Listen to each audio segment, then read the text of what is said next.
The first thing that we're going to look at is the new money. So the government of Jamaica has launched these new banknotes, and according to them, they're more durable and you know they will, I suppose, bring stability to the Jamaican economy. So I'm going to be reading from an article in the Jamaica Observer titled BOJ tackles resistance. So the central bank reaches out to merchants refusing to accept new polymer notes by Dashan Hendricks. And the report reads thus.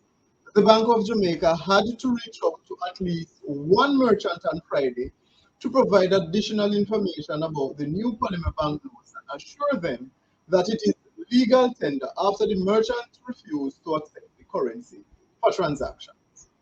On Thursday, just few hours after the new polymer notes were launched, a customer shared on social media platform Twitter that he had just visited Phillips Hardware in St. Andrew to use the new polymer notes, but after a lengthy wait, was told by the cashier that they were instructed not to take them. Another customer in reply noted she faced the same situation at a supermarket, also in St. Andrew, where she said the cashier said that they were told not to take the new money as their bank hasn't authorized them to. The Jamaica Observer reached out to the central bank about the matter of the acceptance of the new banknotes by merchants and was told the incident, at least for now, has so far been limited to the merchants. The issue was brought to the bank's attention and is being addressed. Chevanese Moraes, Division Chief for Banking and Currency Operations at the Bank of Jamaica, told Sunday Finance.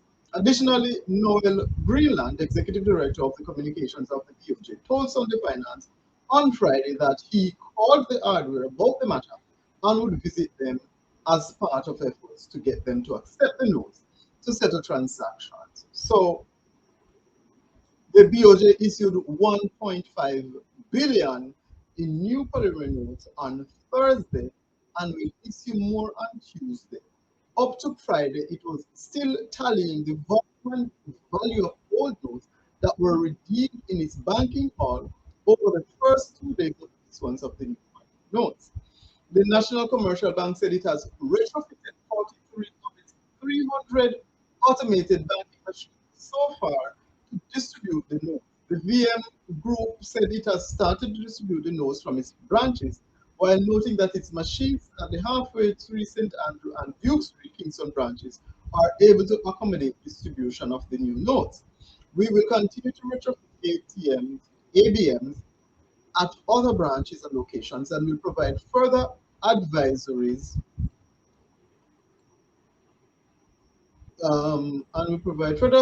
as the updates progress. Still, a Twitter user indicated that people are purchasing the new notes at a premium. Buying a $1,000 note for $1,500 is some. Oh my God! I I'm gonna stop here. I don't know what to say with regards to this. Why would people be buying the new notes at a premium? This makes absolutely no sense. And it illustrates, the kind of stupidity that prevails in our society. It is very unfortunate, that we are living in a society where people just do not have the kind of intellectual capacity to discern what is happening in your society and to make informed decisions regarding, their life and their freedom. Now, the issuance of these new banknotes by the Bank of Jamaica is a distraction. And as we can already see, it is causing uncertainty, it is causing mistrust, it is causing confusion in the society. And I don't know that there has been a proper public awareness campaign to alert the masses as to, because there is no directions given, or not that I'm aware of. It could be that they have, but I haven't read it. Where the BOJ is saying, okay, the old notes, because you'll have to transition out the old notes. There is no period of transition, and I suspect that largely has to do with the banks catching up to the reality of the new notes, because you can't say, hey, you don't have access to the notes when the machines are not retrofitted to accept these notes. And then it begs the question, why are you releasing the notes if everything is not in place to hit the ground running? You understand? I would suspect that the government would take an accounting of the volume of currency that is estimated to be circulating in the economy, and then decide, okay, can we meet the volume in terms of trading? Because what you would want to do is that, because they have printed $11 billion, right? That is inflation. If you have printed $11 billion in the new currency, is that currency replacing the old currency? Meaning, okay, you're going to destroy those paper notes, you're going to destroy 11 billion worth of paper notes and replace them with the new notes, or is it that you just issue an additional $11 billion into the Jamaican economy? Because that is inflation. That is literally inflation, because you remember, fiat currency has no value. It is a liability that is created by the government that is distributed to the populace at interest, and interest is inflation. So it's double inflation. Inflation in the sense that it is issued at a premium, and inflation in the sense that it is, so it is fake value that is created that must be replaced by real value, but that real value must also comes at a premium. So if they print $11 billion, not only do we have to create $11 billion in value, we'll have to also create an additional, whatever the premium is in terms of the rate of inflation. So if the inflation is 10%, we'll have to create 11 billion plus 10%. So, and then who pays? It is you and I, not the rich people, because we all know that what the rich does is to pass on taxes and inflation to the end user, which is you and I. The consumer is the one who pays. And it is time that people understand the kind of chicanery that the people in the banking sector are undertaking to rob us of our wealth. They have convinced us that the paper currencies that they issue from the bank, that we withdraw from the machine, is money. It is not money. It is merely a conduit for transferring value. And I don't want to belabor the issue. I don't want to relitigate the point, because I've already spoken about that, in my book. Like, people don't even understand what is really going on in the society. They don't understand how this will impact them. And we are seeing where um people are rushing to the machines, and they're making these what do I call it? They're making these videos showing people going to the and taking, and it's all fun and games, and they are distracted from the reality of the situations that affect them.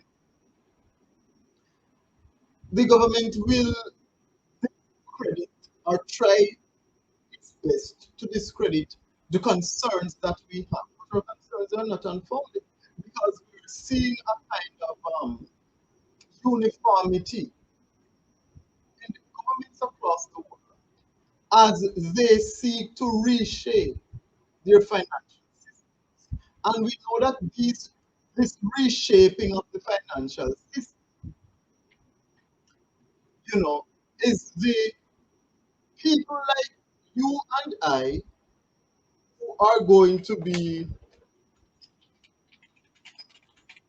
affected. People need to understand that, we don't have the luxury of, you know, remaining ignorant anymore. And this is one of the thing that I'm trying my best to avoid. Where things are happening, these plans are unfolding in our society, and we the citizens remain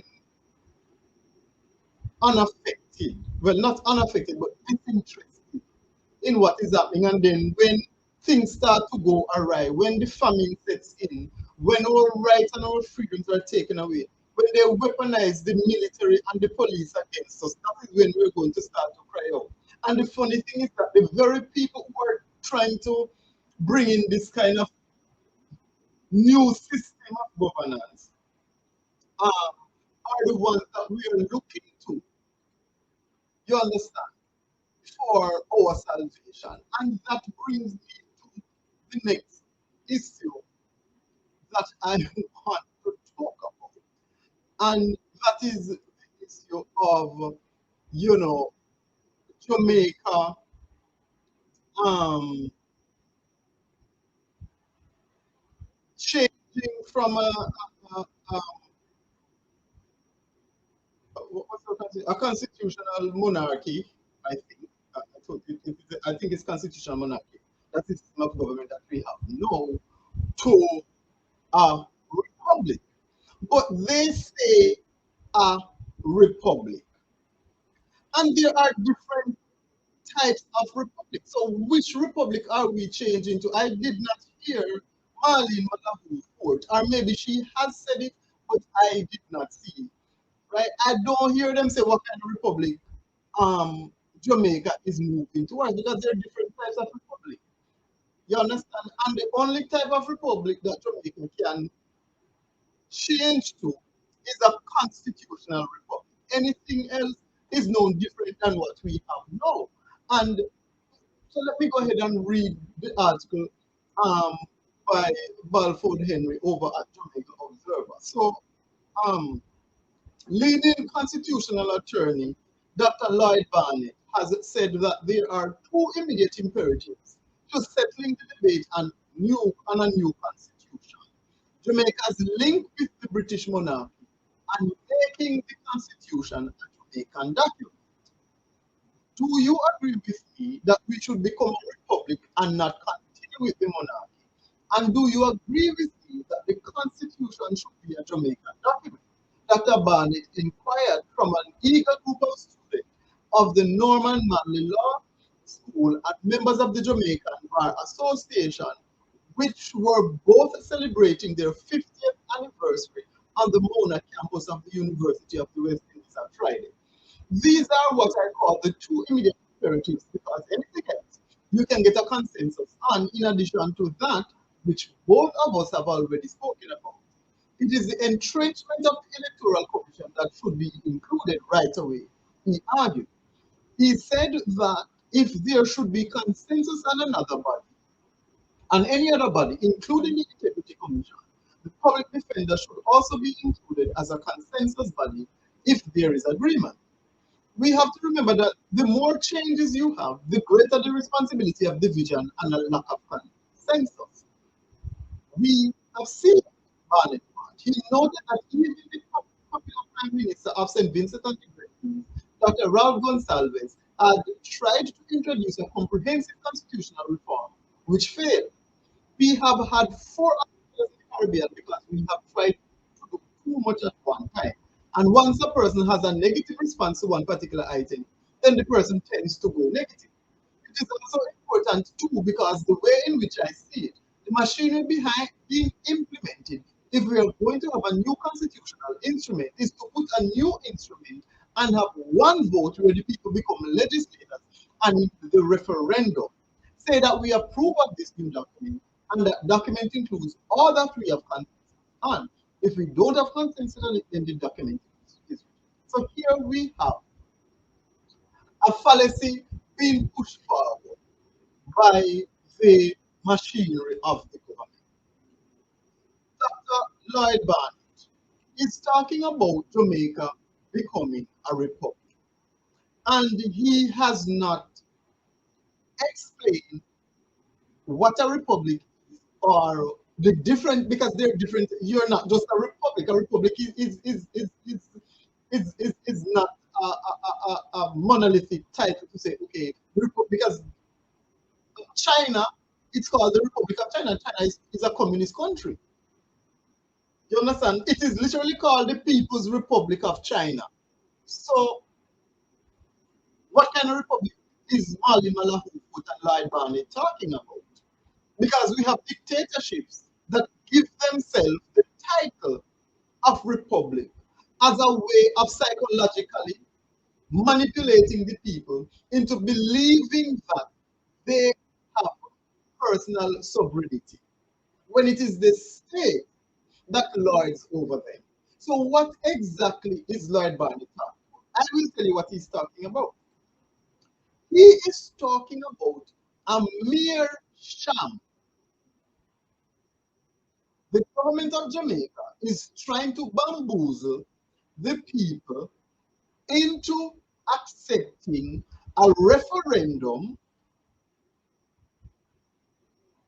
that will give them two choices that leads to the same destination. On the one hand, you will vote for Jamaica to become a republic. Just the word, a republic. So it will now be the Republic of Jamaica.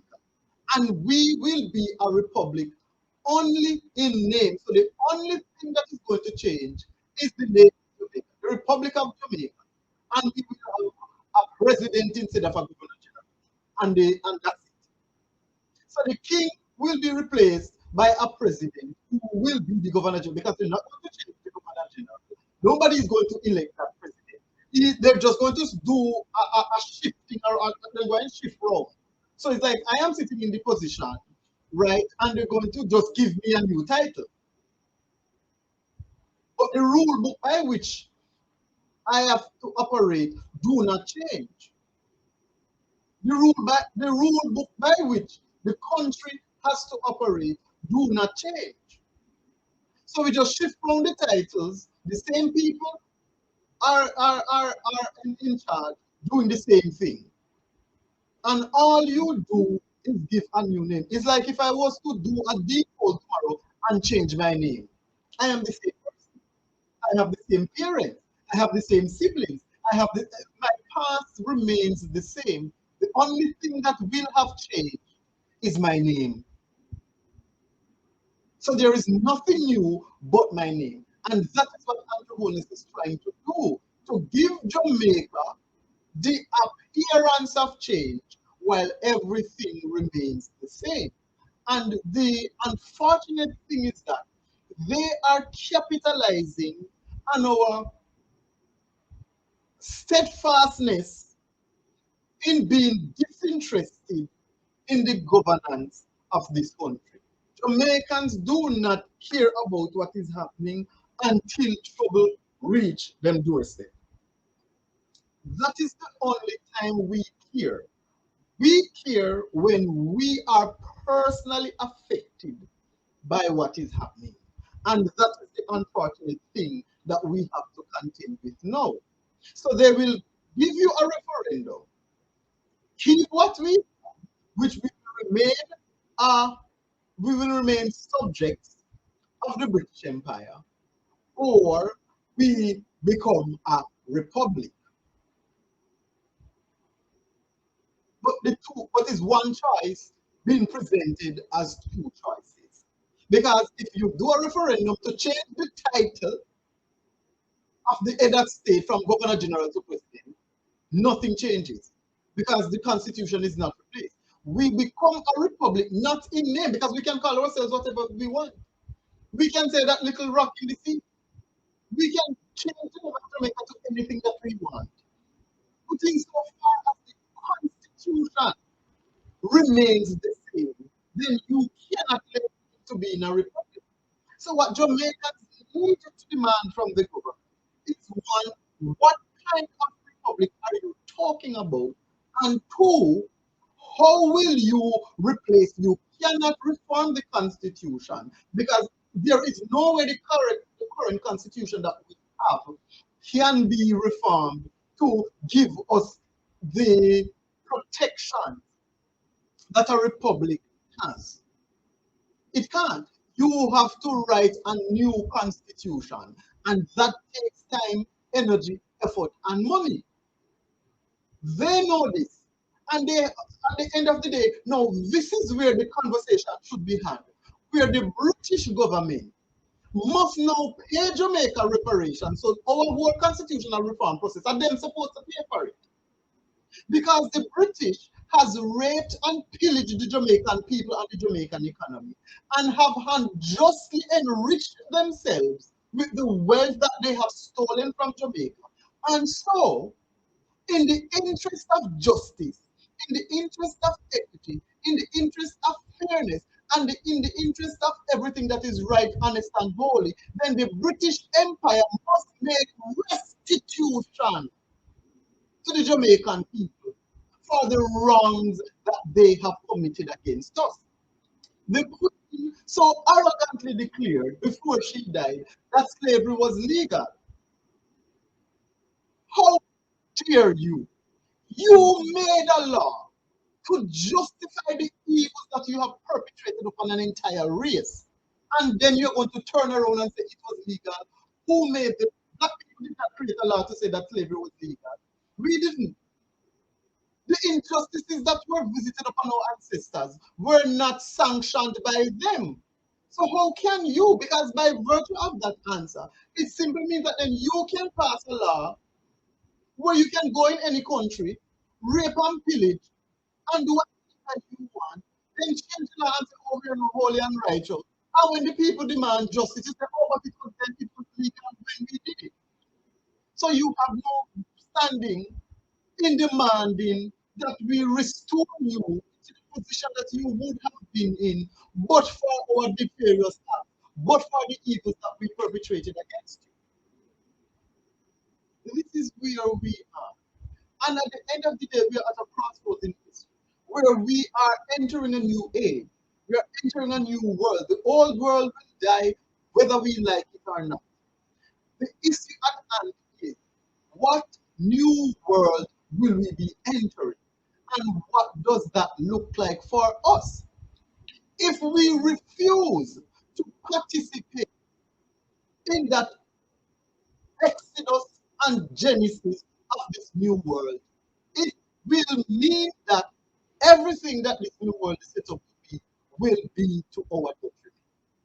And the shapers of the new world, according to Paul, will be our lords and masters. I don't want nobody lording over me, not even Jesus Christ, let alone man.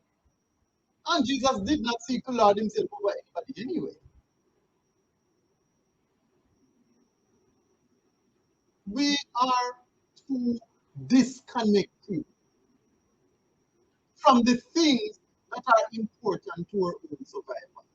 So this constitutional, this change, it's not even a constitutional, because you can't call it that. It's not. You know, it is a sham. It is, you know, a ploy to mislead the Jamaican people into accepting unfavorable outcomes. We have to understand that the world is changing and we have to change with it. In order for us to change with the world, we have to understand what, what are the changes that are being made so that we can adjust ourselves accordingly. We cannot sit here and be disinterested in what's happening. You keep hearing about the fourth industrial revolution. We see the introduction and the proliferation of AI, artificial intelligence. And people start run to the Bible and say Bible prophecy fulfilling and all manner of evil going on. And the one thing that they are not doing is preparing themselves for the change that is coming, is to help to shape the society, to help to shape this new world that is forming. If you are not one of the architects of this fourth industrial revolution, then you become a bystander in your own future. And the ones who shape the fourth industrial revolution will shape it in their favor. And if they so shape it in their favor, because you decide to you wash your hand clean out of this change, then whatever is the out, you cannot complain. Because you say, I left it in your hand. I don't business with it. I don't care what you want to do what thou will.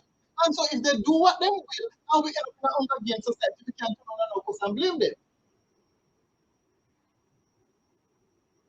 I am using this opportunity to tell you you need to be aware of what is happening in your society. You need to participate. You need to help to shape the future that is now forming because the change is inevitable. The wheel has been set in motion, and there is nothing that you or I can do to stop it. AI is here to stay.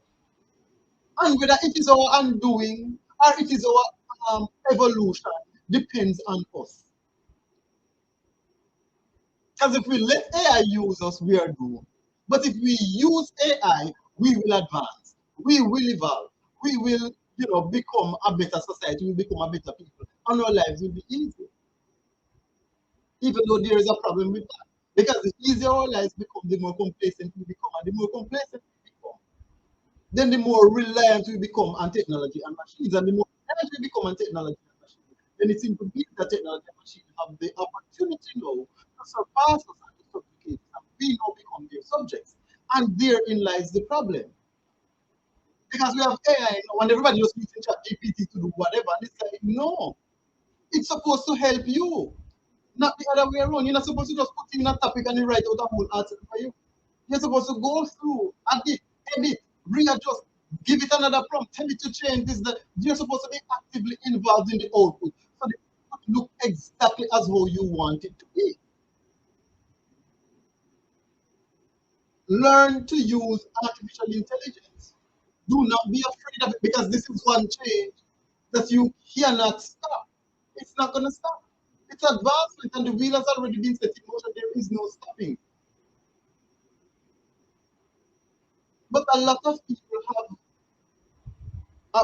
are content to remain disinterested, or I don't even know what the adjective to. And that's the problem. It is a very big problem because we have to be involved. We have to participate. You understand? It is our lives that are being impacted.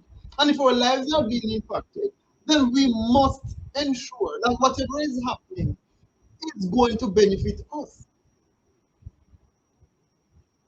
So, I mean, come on, man. It is our duty and it is our responsibility to, ensure that we are participating, everything that is happening. So let me move on to the beryllium heist. And they are now saying that the suspected mastermind behind beryllium attack was captured by the police, right? So I don't even know who wrote this. It says the police say they have in custody the person who they believe orchestrated the recent attacks on Korea company Beryllium Limited, pulling off multi-million dollar heists. That person who was arrested last Thursday is one of four suspects who have been arrested in connection with three of the recent incidents now under investigation, which occurred between February and April this year. Deputy Commissioner of Police in charge of crime and security, Fitzgerald, told the Jamaica Observer on Monday that all four persons in custody are believed to have been involved in the first incident, which occurred on February 27th at Portmore Pines Plaza, where gunmen murdered one member of the Beryllium team and injured two others. The team was about to service automated teller machines at the JN Bank. The criminals moved out with 12 million in cash in that incident. He said that in relation to the second incident on March 19, when four Ken William team members were shot and injured in an attack in Britain Parkway, Portmore, St. Catherine, one person has been charged and one person was taken into custody on reasonable suspicion. That time, criminals made off with more than 23 million. The police have previously reported that Shemar Yee from Spanish Town in St. Catherine had been charged in that incident, and 6 other people were taken into custody in relation to the robbery. Bailey said those 6 individuals have been questioned and released. He said that in relation to the third incident, which happened on April 29th at a petrol station in Albion St. Thomas, in which one security officer was killed and one person is in custody, no money was stolen during that attack. That person is also suspected to be involved in the first 2 incidents. This person, we believe, might be the mastermind for all 4 incidents, he said. Earlier this month, criminals attempted to rob Beryllium vehicle in Balaclava, St. Elizabeth. No one was injured in the incident and no money was stolen. When we pressed to provide further details on the suspected mastermind, Bailey declined but assured that the police are committed to ensure that everyone who is involved in these incidents are brought to book, and we are using all available resources to ensure that the objective is achieved. Now, I find it peculiar that when SSA was defrauded of billions of dollars, right? The police had no issue forwarding out Jean and Panton's name. The media had no issue plastering her face across our screens, delving into her life. And the other women who were involved in the Sagicor fraud and the NCB fraud and so on and so forth. Those persons, their names were forwarded out to John Public. So it begs the question, why is it then that with such a high profile incident that has caused public mistrust in the financial institutions, that the suspected mastermind behind the all 4, not just, it's not like say, okay, it's one. You're saying this is the person who orchestrated these attacks on Beryllium. Why is this person's identity being kept a secret? Why is this person's name being kept out of the media? And if it is that this person turns out to be someone of note and not just a regular hoodlum, not my words. If it is that the police is not just being overly cautious to the extent that we have someone in custody, we are not yet aware, we do not are we not well, if you have the person in custody, you must have evidence. I mean, why did you take him in? You understand? And if you're saying he's a suspected mastermind, you must have at least sufficient evidence. Maybe a security person can, somebody, law enforcement person can correct me here. But if you're saying that this is the suspected mastermind behind the attack, you must have sufficient evidence to at least charge him for one of those attacks and then connect him to the other 3. Because on what grounds are you saying that this person is believed to be the mastermind behind all of the attacks, the recent attacks from February to April on Beryllium? You must have some concrete proof. Say, me know say when you do the one down this, brother. We have the proof, we have your face, we have your pan camera, we have your fingerprint, we have your blood, we have whatever. We have concrete evidence that you committed at least one. And circumstantial evidence suggesting that you were the mastermind behind all of the attacks. So why is this? Because essentially, to me, withholding the person's name would be in terms of protecting the person to the extent that if it turns out that okay, they weren't involved at all, you would not have ruined person's reputation. But given the gravity of the charge, it's not like, okay, well, but one person is in custody and is being questioned because we suspect they are in foot of the one doing St. Thomas has never take no money. See, they have confirmed, remember I said to you, they did not take any money. And now Fitzbailey has confirmed that they went through up the bus. Remember, the security guard ran away, left the money, and they did not take the money. So what was the point of that attack? No, they're saying, okay, fine. In the other two attacks, I think there was what? $33 million in total. $33 million in total that was taken, according to what Fitzbailey is saying here. But he has confirmed that with the St. Thomas attack, where we clearly saw the security guards fling away the bag of money and run, they did not take the money. So you got to shoot up the van, the people, the guy left the money, and you walked away and left the money.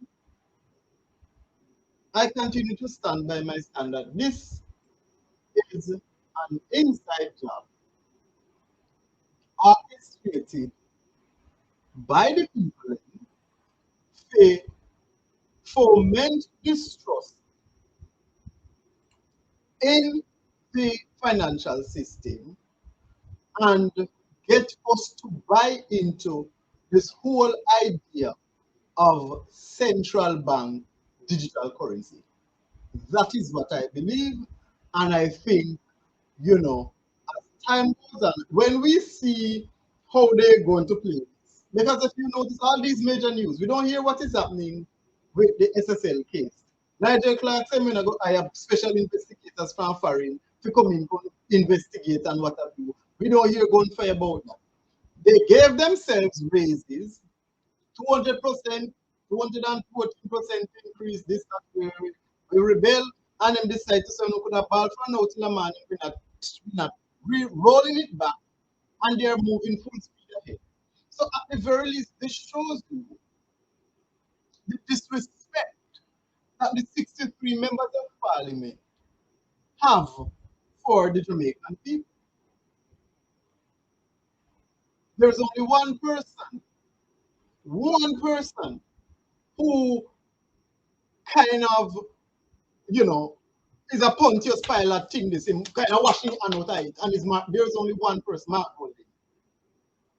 Andrew's pronouncement on the issue no count. Because as the Prime Minister, what he should have done is to say, okay, I am now going to instruct the Minister of Finance to table it until we consult with the Jamaican people, go back to the drawing board, see what is more reasonable and what is more acceptable. Have the committee deliberate, and then we can come and present it to the people and see how they respond to it. So him coming and say, oh, I will donate or I don't want to increase or whatever, don't count. The only person who you can give a little credit, and in this case is him washing him hands out of it. Like when the people when I say, crucify him and give us Barabbas, and Pilate get water and wash your hands and say, listen to me, I don't business with it. So Mark Colin is the only one where we can say, boy, bad too bad. He come out and he go him out and what have you, X, Y, Z, blah, blah, blah. All the other 62 members of parliament, Lisa Hanna came out in strong support of it to the extent that she wrote one long everlasting article in a Jamaica Observer talking about the tales of two Jamaica, which is quite a lot of bullshit. Because the one of them greedy and awful and cruel, forgetting that politics is about service to country, it's not about making money. If you want to make money, go into the private sector. That is what the private sector is for. So if you want to make $25 million go run Surgical, go run NCD, go run separate, go run Neighboring Investment Limited, go run Deering, Bunting and Pudding, go run Archers, go run one of them big institutions they will pay to $25 million. And that's what you go do. Go and go do it. You don't go into politics to make money. That's not what politics is about. It's not a profit making entity. Because the money that you're making and we paying it is through taxes that you are being paid. So why you want going to go earn $25 million Lisa Blood Clark, Anna? Why you want to do that, girl? Why do you want to do that? When you keep borrowing from the IMF, having them boot power with neck from 19 or long till now. Jamaica economy is under the stranglehold of of the international community, both the United States of America and Europe. Because of UNO. And you know how come tell me say UNO want push UNO. So two mighty boot the power with neck and UNO come with UNO for power with neck. How are the Rasa go on here? So I don't understand UNO, Lisa. I don't understand UNO. A two mighty boot the power with neck and crush it already. Because UNO allow it. And you are coming and come say you want your league too. Oh, so this is an initiation into the cult. This is your initiation into the occult. You want to take your pound of flesh too. And that's no one for no pound of flesh. Hmm? Is that it? No one for no pound of flesh. The Jamaican people have suffered long enough under the JLP and the PNP governance. The two party is one, two whole dirty bungle, two whole corroaches, two whole buzzard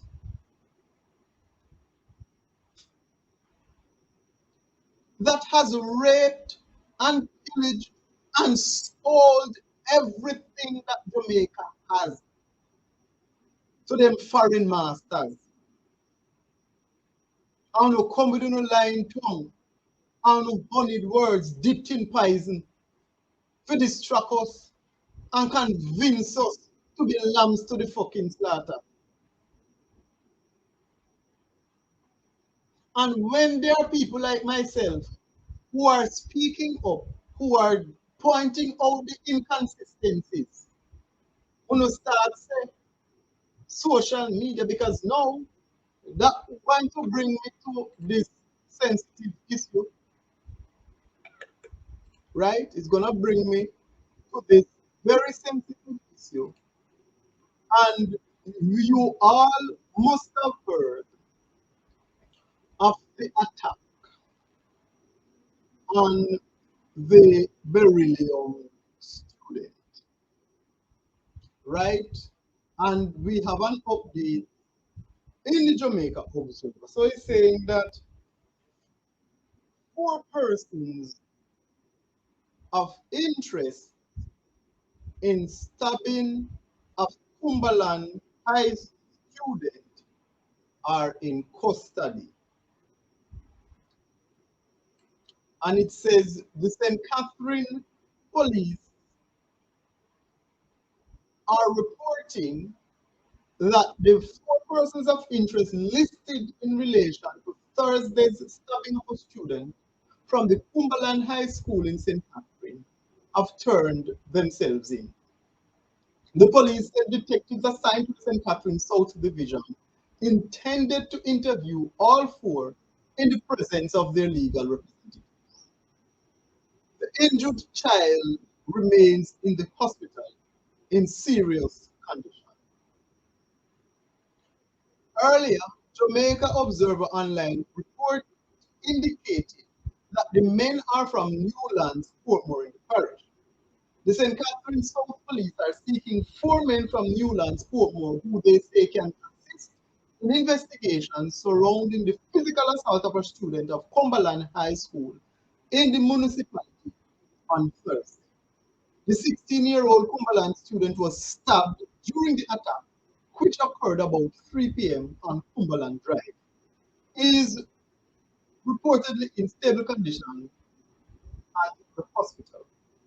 The attack was captured on video, which has been circulating on social media. So many of you perhaps have seen that video of the young man, who was attacked by what appeared to be hoodlums. And there has been a lot of speculations regarding why he was attacked. I saw a clip of the video from a bystander's perspective. It didn't show like when the attack started, they were a distance off, and then I guess the person was running with their phone, and you could see the guy on the ground and they were like stepping on him and hitting him in the head. And then he kind of got up and he was staggering and you could see the blood at the back of the head and so on. And what was peculiar was that no one tried to help.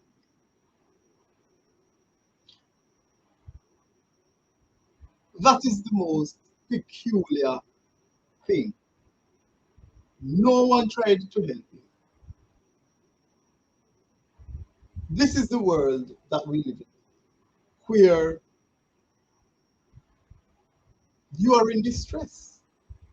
And instead of people running to your aid, them take out them phone and video you. So you're there being assaulted, and the possibility of you losing your life is very high. And you have 10, 15 people standing there, and not one person, not one person decides to step in and render assistance. This is the world that we live in, where it is far more important to capture it on video than to assist the person who is in distress. The young man was being assaulted by 4 hoodlums. So even if him did bad, him could manage 4 men. And this is a high school student, and I suspect that the persons who were involved are adults. These are young men who are older than him. And they assaulted him. While there are several people literally standing there, you couldn't even see. Um, you couldn't really get to see properly what they were doing to him while he was on the ground, because that's how close the other onlookers were. And they did nothing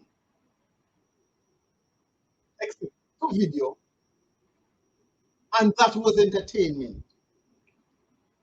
And similarly, the vloggers and the bloggers and the whatever the hell they want to call themselves, because everybody know a professional reporter, because we have internet and Wi-Fi and smart devices. So everybody now take a phone and camera and a chat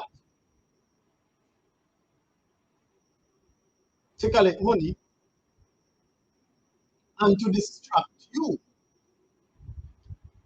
So the morality goes through the window and the monkey mind takes over, and all you care about is going viral. So you want to capture the man being beaten to death because you know that video is going to go viral.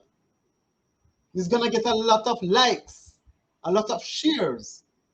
And next thing because I see instances where people will private their page. So they post a video. Oh, I have the full video. I've seen it. And when you run go over them page now, if you see what the video is, their page is private. So you know what that does? You have to follow them. So they are capitalizing off of the trauma of another person. This is the world that we live in. And that brings me to the point of morality. Because the allegations are that this young man is gay or acts gay or whatever, there's something to do with being gay. That was the reason behind the assault. So I heard a voice note on one of these sites. I think it was This Is a Blast or Republic of Mobile, one out of the two of them, where there was a person who sent me invites. Okay, that happened now. These bloggers and whatever, YouTubers, Instagram. People sending voice note, no way to corroborate whether what they're saying is true or false. But the person in the voice note was saying that it was a friend of his, a girl, who called the four men to come beat him up because he's gay. That was the allegation that has been, right? And so when you look at what unfolded, a young man, a student, was being assaulted by four individuals unprovoked. This is the society that we live in. And there were at least 10, if not more, onlookers who did nothing. Never got run to the assistance of the young man, never restrained the attackers, and by all indication, never reported them to the police because we understand that them turned themselves in. And I am suspecting that them parents tell them, say, I go and go turn in yourself because if the police ain't come for you, then go kill you and put gun for no. So I suspect it probably them mother tell them to turn themselves in because they have a better chance of remaining alive because the police come to them, then goodly kind of dead. So all the witnesses that were there, nobody turned them into the police. Nobody restrained them. Nobody went to the assistance of the person who was being attacked, who didn't do anything, did not provoke these persons, had not hindered them in any way, had not harmed them in any way. But it was far more important to capture the incident on video rather than to render assistance. But Jamaica is a moral society. You know what I mean? We're very moral people. 8-year-old girl throat was slashed. She was kidnapped from her school. Throat slash, and she died. No outrage, no protest, no reporting on who might have done it. I heard a voice note being played somewhere of someone alleging to work at the school and know who the lady was, sorry, who took the little girl or whatever the case might be. Can't really lend any credence to it because somebody changing the voice and sending a voice note to a blog and say, hey, I know you're John Brown. I don't have no, me and no police, me not investigate, and I'm not going to post that, or, I don't know why these bloggers do these things because now this is what is happening. The government is using the irresponsibility of the bloggers because they will do anything for likes, views, and followers. So a man fling my picture to them and say, oh, this is the guy they go capture the little girl. Then fling out my picture. They don't verify that there is any kind of credibility, there's any substance to the allegation, because now you put that person's picture on your blog, that person can lose their life. And you have no proof if the allegations are true. And the government is going to use that as an impetus to regulate social media because they tried it before. I think when Lisa Anna was attacked and threatened when she made the remarks about Vibes Cartel, and the Vibes Cartel massive then come down on her and start threatening Ray. And they tried to pass cyber crimes law or act or whatever, if they don't pass it and we don't know about it, to police for people say on the internet. And there was pushback. And here we are yet again, where these people with no brain no form of intelligence, know nothing about them except greed, fling out people picture without having any credible reason to believe whether or not the person is involved and can give the police information that will lead to an arrest and charge of the perpetrator. Them get your name and your picture from people and they flip it on them website because they know say Jamaican people love foolishness and the whole I want to go and flock to them thing and subscribe now because it is entertainment. This is the Jamaica. When I stop blaze fire upon Batman because of immorality. The same Jamaica who is claiming the moral high ground. But the only time we seem to be moral is where LGBTQ is concerned. Baby throat slash. I cannot forget what happened in trial, I think back in 2021, where Mushane and Michelle Mackenzie and an 81-year-old granny were executed in Trial Heights. I think back in 2021. No public outrage, no protest. And I don't hear gunfire about the case. Two children, 6-year-old, 10-year-old, and an 81-year-old granny executed. Executed. And you don't hear tick-tock from the Jamaican people. Now, an 8-year-old girl throat slash. And instead of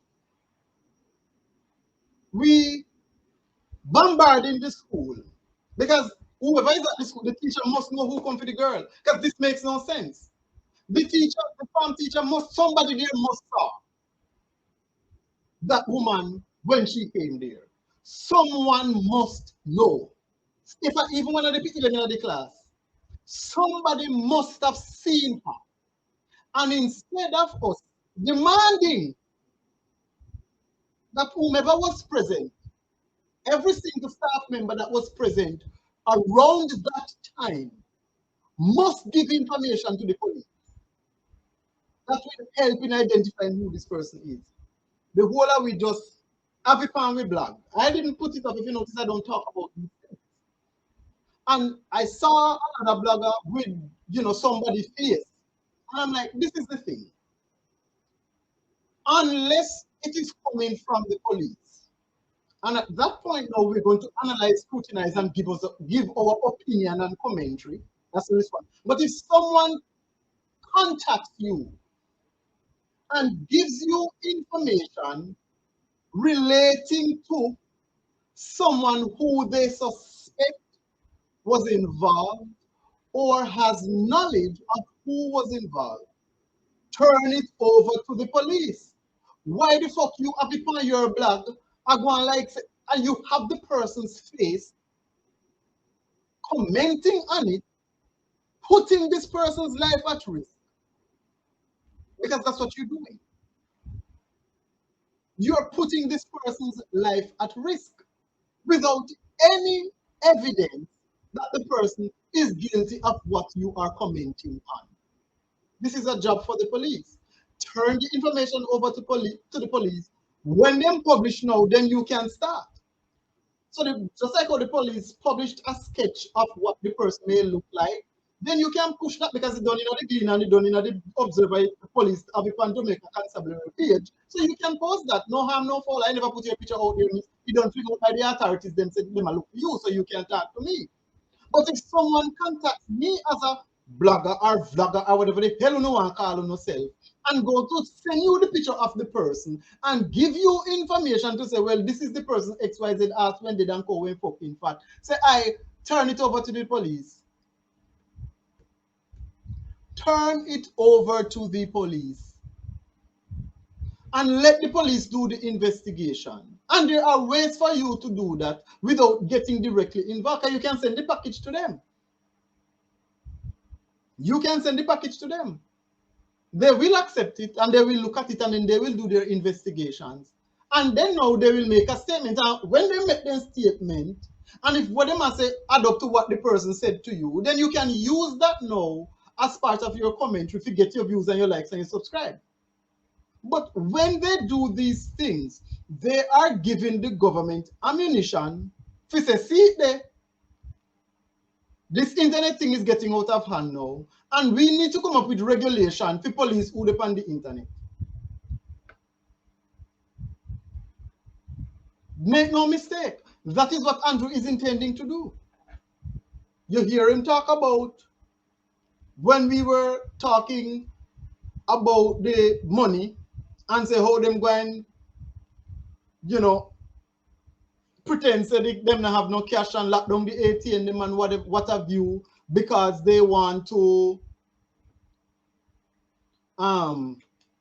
force people to accept the jam decks, and him come out then what are these people consuming on the internet and blah blah blah. So imagine now if one of these careless hungry belly bloggers go post up people picture, because I saw another lady on must be RJR or whatever TVJ, I say people I say she because the picture look like she,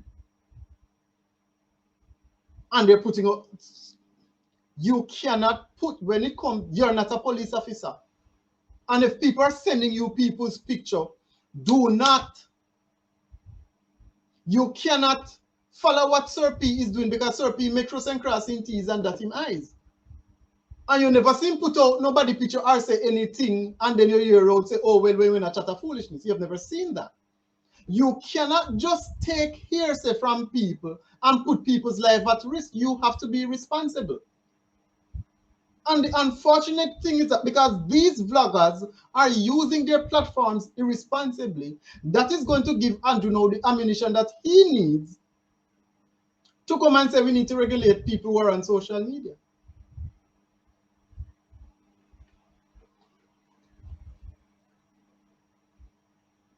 Because everybody's trying to be the next viral sensation with zero, nothing going up here so. Nothing going up here so. Everybody want to be a vlogger with an empty head, empty brain, and they're not doing anything. You watch all these blogs, all of them.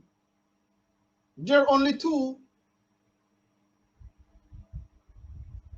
four, where you can say, okay, when you listen to it, you know, the commentary by the person behind the blog is sensible and they are not just reporting. So when you go over to my 2 cents, 2 lakhs over this are going with him thing, and for the most part, you can see say he thinks about what he's saying and he presents his point of view, whether you agree with it or disagree with it. It is not for sensation. It's not because no one get 10,000 subscribers like them people over there. So you understand? It's something that you can, at the very least, understand where it's coming from, whether you disagree with him or not. It makes sense. His brother as well, Curly Locks, is the same thing. The commentary is always good. And obviously they have some points of views that I personally emphatically disagree with. Because, you know, I find that, and this is not, I'm not talking to them now specifically, I find that a lot of people fall victim to their own hubris. And they are blinded by the different paths that exist in life.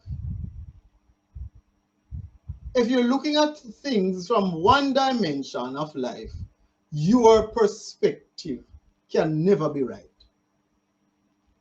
Everyone is right based on their vantage point, because you're seeing what you are seeing. And if we're going off what you're seeing, then you can wrong.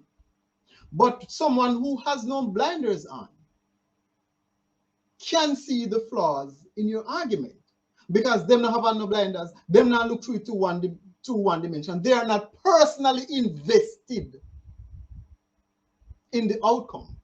Their only concern is the truth. And this is the problem that I find with all the people in we attack.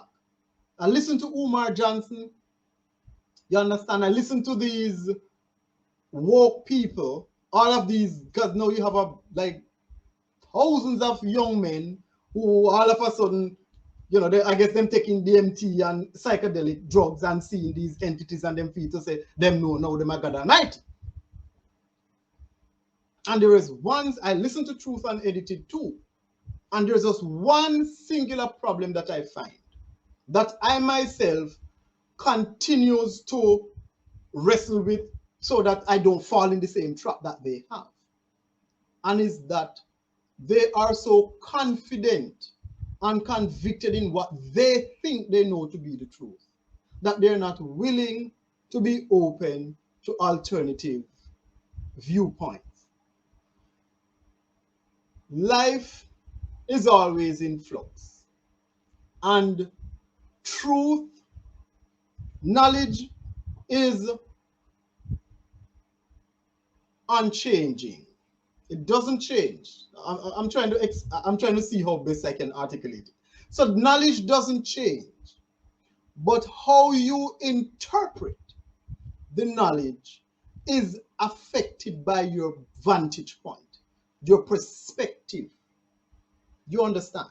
So the intellect is what connects the dots. As far as it's the intellect that makes the knowledge that you come into make sense to you, and you can understand it and explain it to somebody else. That's where intellect comes in, and it is in that crux. It is in the intellectual ability to interpret the knowledge that you have come upon where the problem lies. Because if I am a Christian, I am going to interpret the knowledge based on my Christian beliefs. If I'm a Muslim, I am going to, so it's the same. So everybody, you could have a gay person, a Christian person, a murderer, a Muslim, you understand, have the same knowledge. But they come to a different understanding based on their individual perspective. And so you have four people arguing over the thing that is unchanged.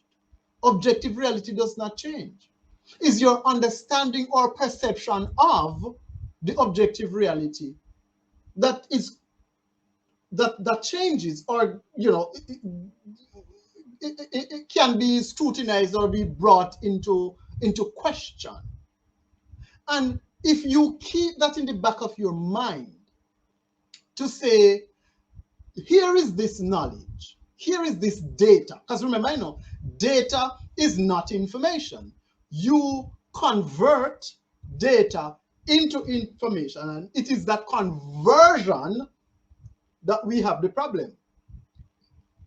Because you can give 100 people the same set of data and them analyze it differently.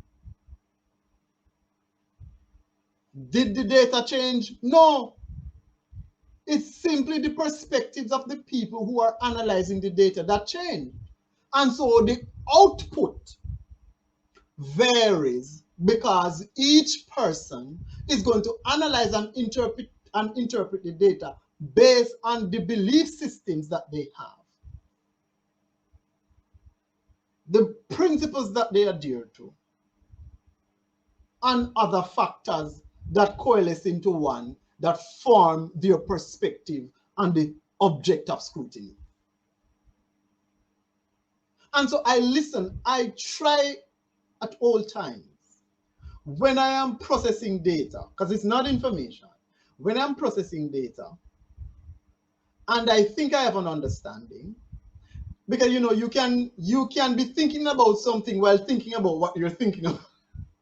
What you're thinking, I don't know how to explain it, but you can be like I'm talking now, and I'm rationalizing in my mind as I'm speaking. If one has to make sense, I don't know if you understand. So there's like two minds, and they're operating at the same, or you know, split attention. I don't know what the hell to call it, but I'm talking to you, and I'm hearing myself speak, and I'm analyzing what I am saying in my mind as I'm saying it to you. If you see, well, and the brother, we doesn't make no fucking sense. You understand?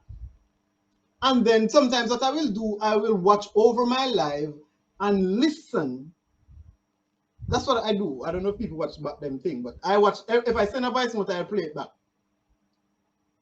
And that's why sometimes people will argue with me. It's like I went over my stuff. I don't just send you and leave it because I'm like, I want to make sure that I'm on the right track. You know what I mean? So I will analyze and analyze and analyze and try to like tear it down, because that's the thing. Is like, if you're a good debater, you will put forward your point and then find every counter argument to the point to tear it down. That's how you know whether or not what you're saying stands to scrutiny. You understand? So I'm saying all of this to say that we are living in a society, Jamaica, that has laid claim to morality, but we are an amoral society. I'm going to spend the next 10 minutes going into that, and then I'll close off. Every single day we get up, we choose evil. We're all evildoers. We're all idol worshippers. We're all quote unquote sinners. The whole we are wicked in a Jamaica. Yeah. We're evil people. What does evil mean? That's the question. Because people think, say, oh, well, is when you kill somebody and that alone evil. But what is evil? Whenever you have an opportunity to do good and you do nothing, that's evil. I'm going to repeat myself. Whenever you have an opportunity to do good, to right a wrong, to correct an injustice, to defend the defenseless, whenever an opportunity to do good presents itself and you do nothing, you are choosing evil.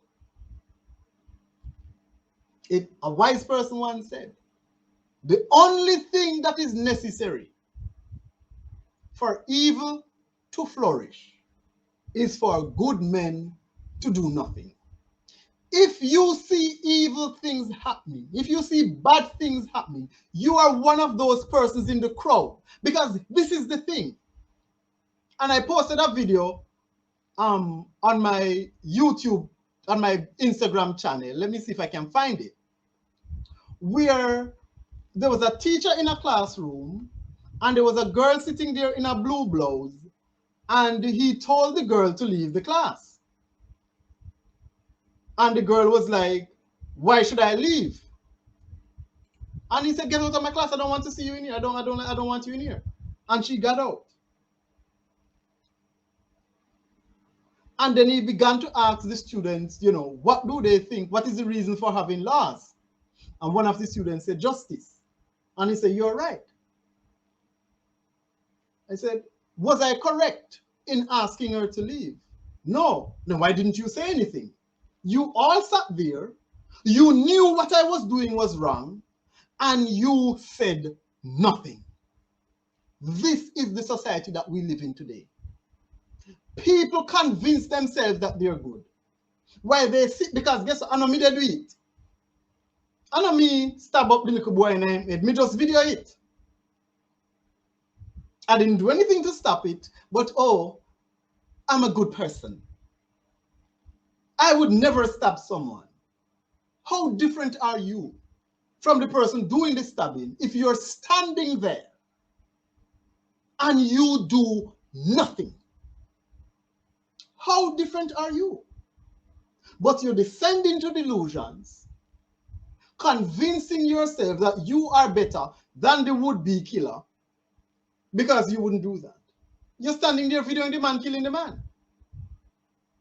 And you have the audacity to take the moral high ground. This is the society that we live in today. where people walk around with them badge where say I am good and convince themselves that they are. And every time an opportunity to do good presents itself, they do nothing. Why do you think Jamaica is in the state that it is in today? Because we continue to do nothing. The government takes a 214% increase and we do nothing. And we convince ourselves that the government is the enemy. The government is the bad guy. We blame the government and we curse the government. Who allowed the government to do what it did? We did. So who is the bad guy? Who is the bad guy here? The one who has the ability to stop the injustice, or the one who is carrying out the injustice? All the ills of the world, we have the ability to stop them. The child trafficking, the pedophilia, the corruption that has become an epidemic in Jamaica. We have the ability to stop it, yet we do nothing. And when there are people like myself who speaks out, we are ostracized. We are labeled as difficult, rude, uncouth, and all the negative adjectives that you can think of. It is a great challenge that I myself have. And I had not even come into the realization until recently that every time, that's why maybe I just could not sit there and see an injustice being done and do. I can't do it. It's like if it bother me, it respond me, it affects me. I can't. I'm restless. I have to do something. Why do you think I'm doing this? Why do you think I am doing this, sitting here in front of a goddamn thing, talking through it like me a friggin' idiot? Because I see what is happening. I can't sit still. I cannot hold my peace. I have to say something. I have to sound the alarm. I am not doing it because me no feel man me no have feel man fortune from me. Me no want feel man fortune from me neither. I'm doing it because I must. I am doing it because it is the right thing to do. And that is the problem that we have in our society. Everybody wants good and things are good happen by itself. Good flourishes when we are good in our thoughts, in our actions, and in our words. If you see someone being assaulted and you can do something about it and you do nothing, you are just as guilty as the person who is doing the assaulting. And until we come to that realization, until we come to accept that it is our responsibility to cultivate the society that we want, it is no one else. This is the problem that we have in Jamaica. Everyone outsources the responsibility. We absolve ourselves of the responsibility. So crime and violence don't have nothing to do with me because me are no criminal. Somebody else must fix it. Corruption in the society don't have nothing to do with me because me not corrupt. Somebody else must fix it. Every single problem that there is, it is someone else's responsibility to fix it, not us.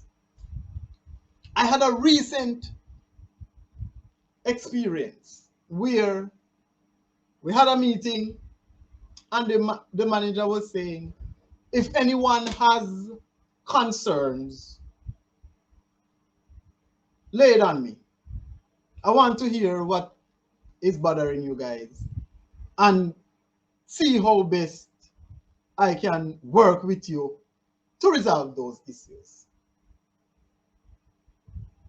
If a pin drop, you could hear it. Not even blow the people them not blow. No one said anything. Same people them way, a bitch and complain about the pay, you know. Every single day, you can hear a staffer say they not making enough money. And the pay Lily, and a friend when they no get no raise, and has when they don't go in fat, and ray, and blah, blah, blah. Every day somebody complain. And when given the opportunity to hear their grouses, to say what they were concerned about, oh, everything is all right. And I spoke. I spoke. And I said what I needed to say. Because this has always been me. And I keep telling people, I said, there's no point in you complaining to me because me can't fix your problem. Talk to the people who can do something about it. This is who we are. We sit and we complain, and when it is time to act, we take ourselves out of it. But we like to think that we're good. We're delusional. We are a delusional society. Jamaican people them sick in their head. Be evil people walk up and down upon the land, especially the Christian one then. Them are the worst. But they wrap themselves in a cloak of piety.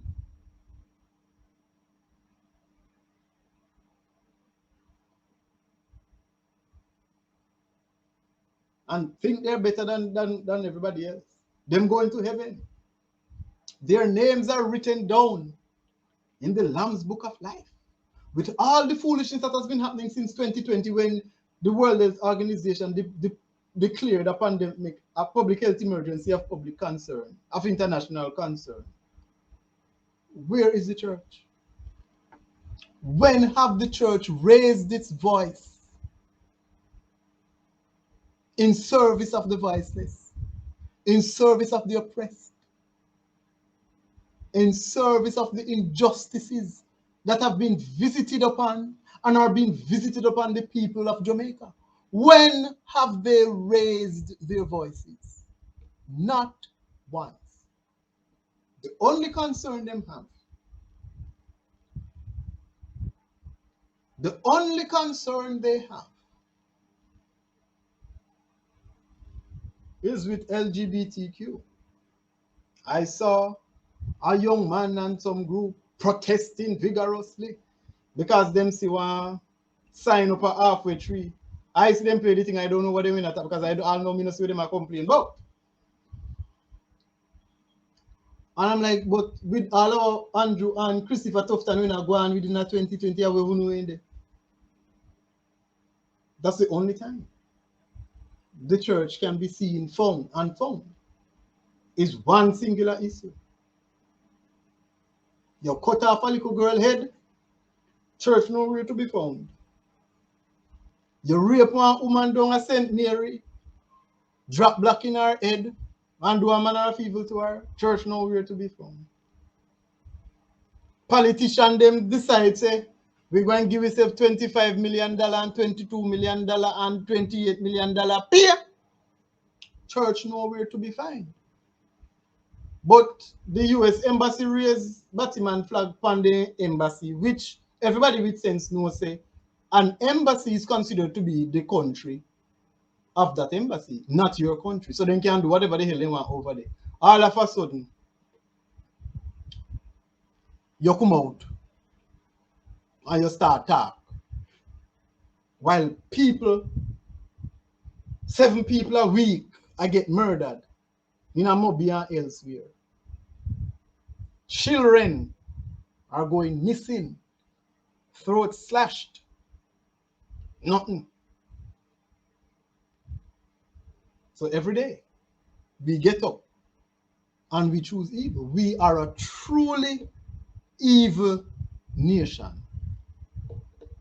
The next time an opportunity presents itself for you to do good and you do nothing, I want you to remember that you're choosing to be on the side of evil. Whatever delusions you have conjured up in your mind to rationalize your inaction, know that you're choosing, you're tipping the scale in favor of evil. Jamaicans have can lay no claim to being moral. We are an amoral people. We have no culture. I hear people talking about it. We have no culture. We have lost ourselves, our sense of identity. We have lost touch with reality. And we have given ourselves over to delusions. People are still fighting amongst themselves about which party is better or more worse, the JLP or the PNP. All 63 members of parliament must go. None of them are acting in the interest of the Jamaican. No matter how you like them, none of them are acting in the best interest of the Jamaican people. Jamaica is on the brink of destruction. The Prime Minister has signed the death warrant for the Jamaican people. The Prime Minister has mobilized the army and the Jamaica Constabulary Force against the citizens of Jamaica. And in the coming years, between 2024 and 2027, we are going to see many people die in this country if we do not wake up. And there's going to be a mass exodus. Just like how you see the Asian, they might jump in a boat, risk their life, to go cross waters, to escape Haiti. That is what is going to happen in Jamaica, because that is the plan. Kill us or run us out of the country, because it's a beautiful tropical island, strategically located, so that the rich and the famous abroad can come and buy them beachfront property, and Jamaica is now a resort island owned by the rich and the famous. All of us are dead, dispossessed, people without a country, a people without a culture, a people without an identity. This is where we are going. We are too distracted by the entertainment and these I don't know what, these vloggers who are so, they allow themselves to be used by the devil to distract us. If they're not talking about the things that are important to you and telling you how to resist, unfollow them. Do not give them your attention. We have enough entertainment. You want to be entertained, Netflix did it. Free movie sites did it, if you go watch movie. There's a time and a place for everything. You cannot want to be entertained 24/7. That makes no sense. It is time for us to start acting responsibly. The government is selling, it has sold us out. He has signed the death warrant. The death warrant for Jamaica has been signed. Don't you see the Saudis coming to Jamaica and giving us insurance in case of some catastrophe? What do you think that means? And why now? So when each of you die, they get the money. The government gets the money, and the politicians then share it up for themselves. Every dead Jamaican during the whole pestilence 19 pandemic, the government received payment for them. Look up the pandemic emergency plan of 2018. Type it in a Google and read that shit. Every case and every death, we get paid from the World Bank feet. And see them come with these Saudi Arabian people and from the United Arab Emma blood clot rise where we don't know about them, the people living at nowhere Dubai there. And UAE, what them a do at Jamaica, talk about them a give you insurance. And with death warrant, them a sign. So when them send the disease, or them use them with a weather control device to send earthquake, flood, and all sort of fuckery out of it, kill we have. And who not dead, the government can collect and use the money to build a skyscraper building. Because when you're dead now, the land gone back to the government because the whole land dead. If one flood come or whatever come and kill have 100,000 people, what do you think are going to happen to them, the land? It goes back to the government. And the government don't build them up now. And the rich and the famous come down and buy so they can live. Because this is the best place to be. The Caribbean is the best place to be. We have the best weather. And we have, as far as nature is concerned, the best stuff. It's just that the government are trying to kill you out now by importing the GMO food from overseas. So we will always start get fat. So no matter how you try to eat healthy, you go to supermarket, go buy cucumber, and go find out say a GMO cucumber, and you think say they eat healthy, next thing you know you're fucking cancer. And wonder say then, oh, me eat cucumber and carrot, and lemon, and lime, and me get cancer from where? Because of GMO food here and yam. Not organic food.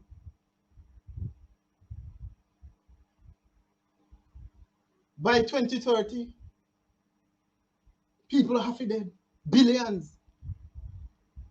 And the sooner we begin to take this seriously, the sooner we can start to devise ways of resisting, of ensuring that this thing does not come to pass. It looks dismal, but I continue to remain hopeful. The thing sounds ridiculous. They're planning an alien invasion. That don't sound ridiculous anymore because you see in the news all of a sudden, oh, UFO, and people are called police and them see UFO, 8-foot man drop down from a blood clot sky. All of a sudden, Pentagon whistleblower talking about alien and alien craft. There are no aliens, not on this planet. There are no alien crafts. Or the military Mickey. And they're going to plan a fake alien invasion with UFOs, with directed energy weapon, and kill people. That's what they're planning. They're planning that between now and 2027. Mark my words, if it don't happen in 2025. But you're seeing more and more news reports about aliens. Aliens. What they're doing is desensitizing us to the fact that aliens are real. There are no aliens here. So you won't find no alien, but you're going to see the craft, and people are going to die. So you're going to see the flying saucer, them or whatever the hell.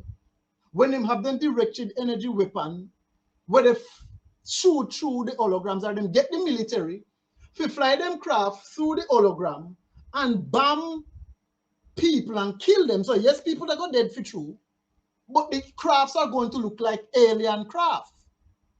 And then that's how they bring in the new world order and the one world government. Because guess what? All the governments of the world have to come together now to fight this blood clot because alien come from outer space to kill the clot.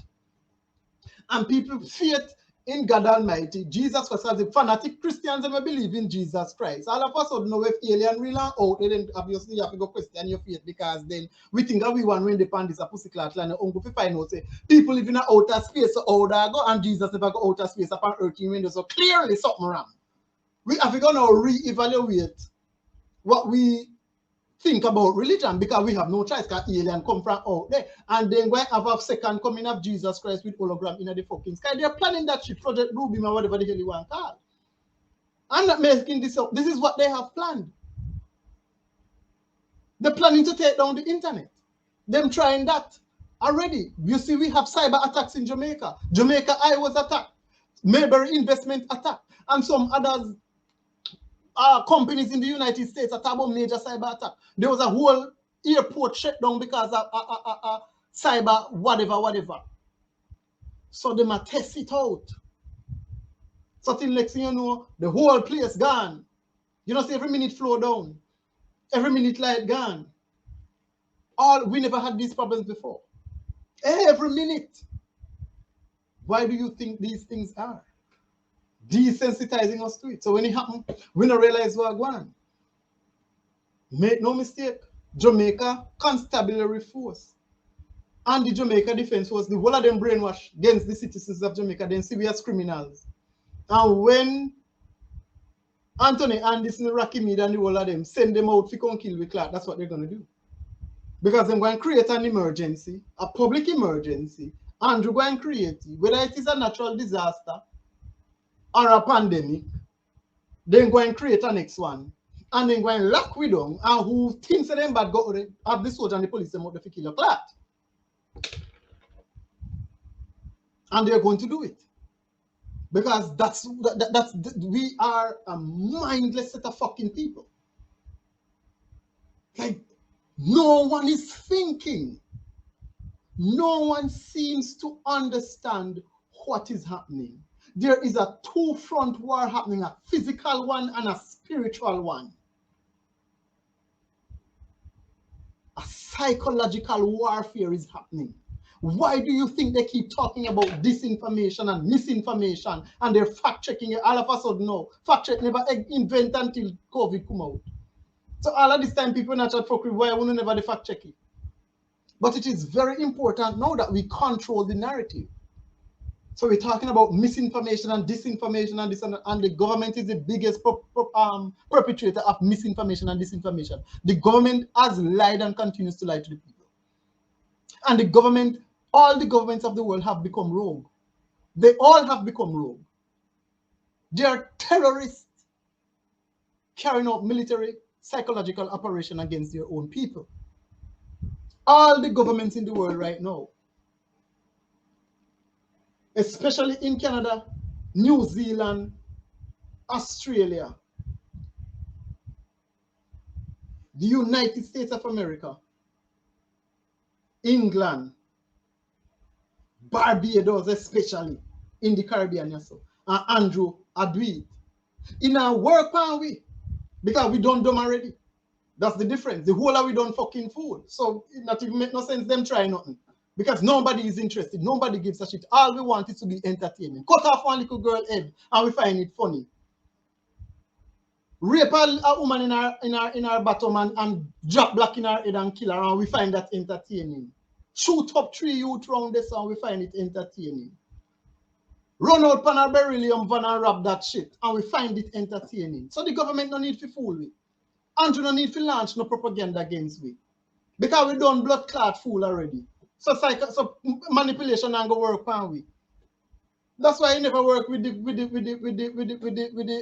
gene therapy.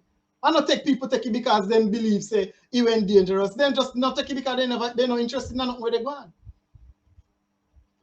That's why it didn't work. It's not because we had some come to Jesus moment. Device of God speak to me and say don't take that shit. It's because nobody now pay attention to what. All we care about is entertainment. Because I still see people walking up and down in the mass.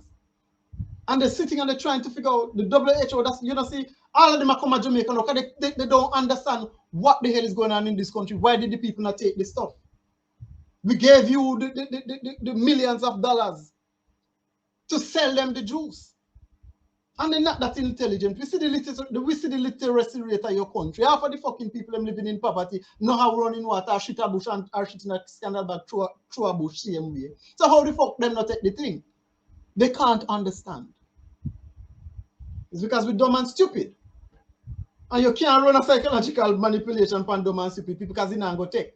So the intellectual debate not go take and the psychological one not go take neither. Because them check out. We have checked out.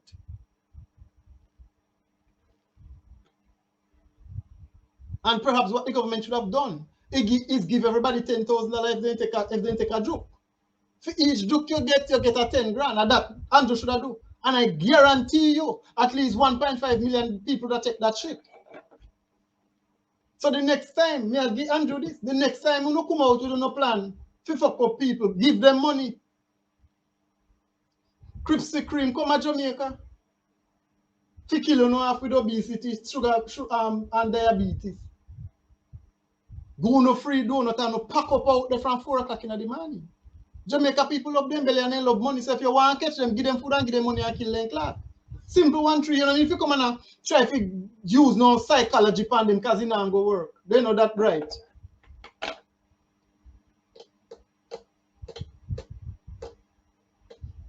That's the truth.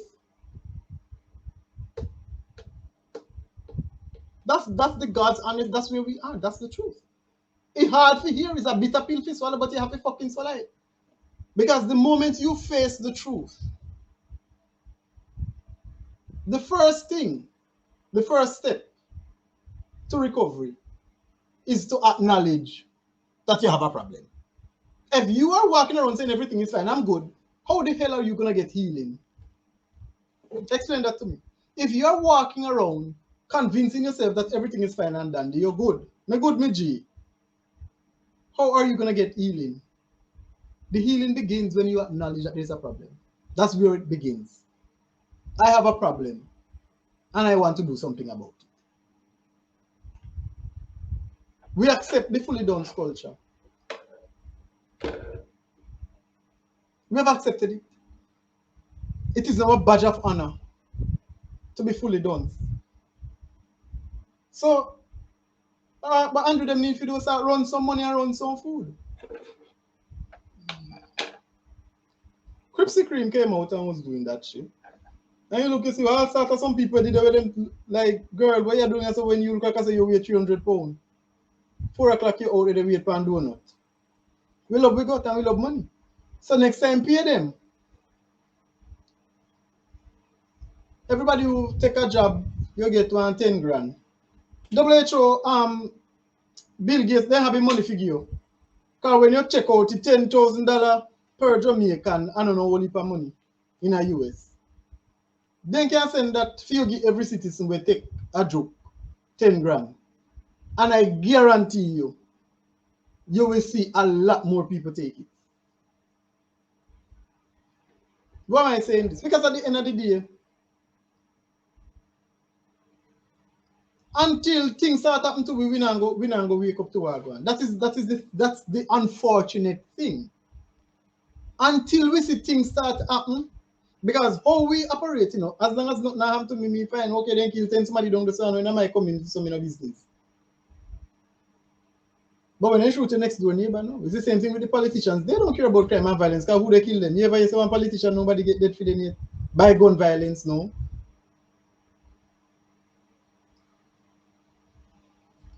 No crime now happen to politicians. You ever say crime affect politician people? Which one of them ever affected by crime? Which politician in Jamaica ever get murdered? The whole of them no sick and dead. All of who dead were politicians, no dead, no sick and dead. No sick shiny way sick our cancer. Roger Clark. And who went dead recently? Tiaga old age. Crime not affect them. So they no business. And it's the same thing with we. As long as we are not affected directly, we don't care. But with that warrant sign, the Prime Minister sign on that warrant and tell us say insurance in take out panic country. Do you know that there are companies, at least in the US, where take out insurance for an employee and kill them? Every year somebody have an accident and dead. And the company collect them 5 million. Every time you kick a bucket, every time an employee dies, then collect. So, at that time, you do take out insurance per week. So when they send them pandemic or them hurricane or whatever the hell them a plan to send, and who no dead, come in and dead. They have to watch and see the salvation of our galang. You sure no see me and dead. Then collect their money. You can't blame them because if you still don't decide to we no business, then if we see evil happening and we take wash we and out of it and evil visit we, you can't blame nobody. If you know the gunman, they walk in your community and kill people and you not turn them in and then come kill you. You're not supposed, like, nobody's supposed to the ball for you because at the end of the day, when you not kill people, you need the ball for them. That's where we are. It is very sad and it is very unfortunate. But I know there are people who keep the flame of hope alive, who believes in a brighter future, who believes in the supremacy of good,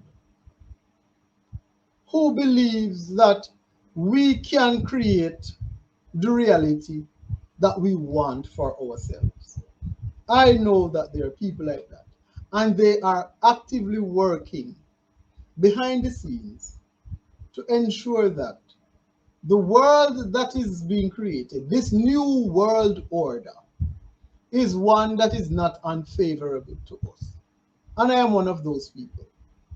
But at the end of the day, I still have to alert people to what is happening. I still have to point out their role in this evil that is being perpetrated upon us.